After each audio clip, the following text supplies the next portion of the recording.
পয়লা April থেকে বড় বদল আসতে চলেছে ভারতীয় রেলওয়ের টিকিট বুকিং প্রক্রিয়ায়। ট্রেনের টিকিট ক্যান্সেল করলেই কেটে যাবে আপনার 50% পর্যন্ত টাকা। এছাড়াও যে সমস্ত টিকিট ক্যান্সেলের ওপর আপনার চার্জ কাটবে সে সমস্ত চার্জগুলি এক নজরে দেখে নেব। যদি আপনি 8 ঘন্টা আগে টিকিট ক্যান্সেল করেন সেই ক্ষেত্রে আপনারা কোনো প্রকার টাকা ফেরত পাবেন না। এছাড়াও 8 থেকে 24 ঘন্টার মধ্যে যদি টিকিট ক্যান্সেল করেন তাহলে 50% পর্যন্ত আপনার টাকা কেটে নেওয়া হবে।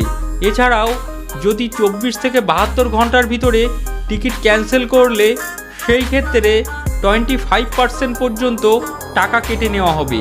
এছাড়াও পুরো টাকা ফেরত পেতে চাইলে 72 ঘন্টা আগে ক্যান্সেল করতে হবে আপনার টিকিট, এবং এই নিয়ম অনুযায়ী আপনার টিকিটের বিভিন্ন সময়সীমা অনুযায়ী টিকিটের টাকার পরিমাণটি কেটে নেওয়া হবে।